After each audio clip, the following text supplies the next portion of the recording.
చంద్రబాబు అనుకున్నంత సాధారణ వ్యక్తి కాదు. ఏదైనా పని చేసే ముందు ట్రయల్ రన్ నిర్వహిస్తారు.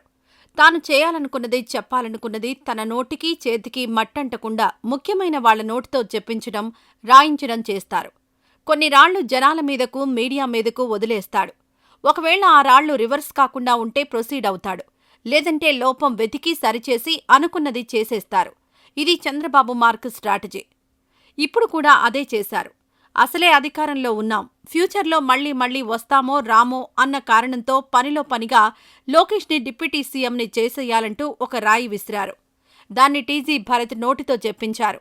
ఏపీలో ఉన్నంతసేపు సోషల్ మీడియాలో ట్రోలింగ్ అవుతున్నన్ని రోజులు ఏమీ అనని చంద్రబాబు దావోస్ వెళ్లాక అక్కడ భరత్ చేత చెప్పించి మళ్లీ ఏమీ తెలియనట్టు స్వీట్ వార్నింగ్లిప్పించి జనాలను పిచ్చోళ్లని చేసి తాననుకున్నది చేసి చూపించారు. అయితే ఇప్పుడు లోకేష్ డిప్యూటీ సీఎం పదవికి పవన్ కళ్యాణ్ అడ్డు అన్న విషయాన్ని క్లియర్గా తెలుసుకున్నారు. గతంలో జూనియర్ ఎన్టీఆర్ తన కొడుకు దారికి ఎక్కడ అడ్డొస్తాడో అని అతన్ని తొక్కేసి పంపించేశాడు.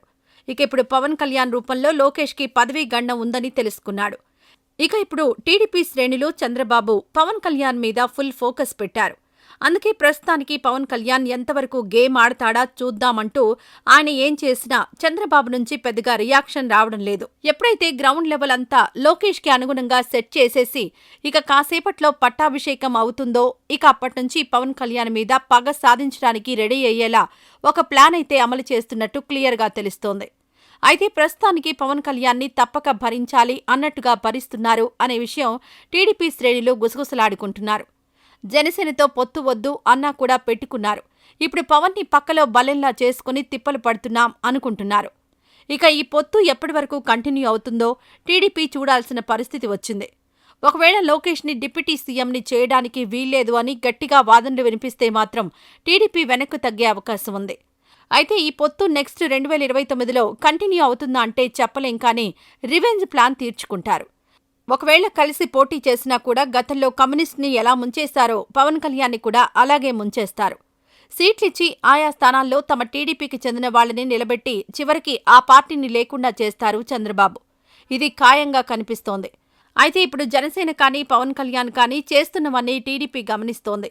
ప్రస్తుతానికి టీడీపీ కూడా గట్టిగా మాట్లాడితే పవన్ కళ్యాణ్ రెచ్చిపోయే ఇంకా ఎక్కువ మాట్లాడేస్తాడని, అందుకే అతన్ని రెచ్చగొట్టకుండా ప్రస్తుతానికి టైం కోసం వెయిట్ చేస్తూ ఉన్నారు. ఎందుకంటే చంద్రబాబు ఒక్క కనుసైగ చేస్తే చాలు, ఈ రోజు వరకు పవన్ కళ్యాణ్ని పొగిడిన మీడియా మొత్తం రేపట్నుంచి తిట్టడం మొదలు పెడుతుంది.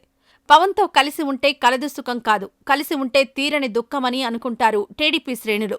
5 ఏళ్ల పాటు అధికారంకి దూరంగా ఉండి వైసీపీని ఎలా కిందకు తొక్కాలో తొక్కి తమ టీడీపీ శ్రేణుల్ని ఎలా నడపాలో తెలుసుకుని నడిపిన లోకేష్కి డిప్యూటీ సీఎం పదవి ఇచ్చుకోనివ్వకుండా ఆ హక్కు కూడా లేకుండా జనసేన చేస్తోంది అన్న ఆక్రోశం టీడీపీ శ్రేణుల్లో కనిపిస్తోంది. దీంతో ఇక పవన్ కళ్యాణ్ టార్గెట్గా టీడీపీ పరోక్షంగా ప్రతీకారం తీర్చుకునే పనికి శ్రీకారం చుట్టినట్టు తెలుస్తోంది.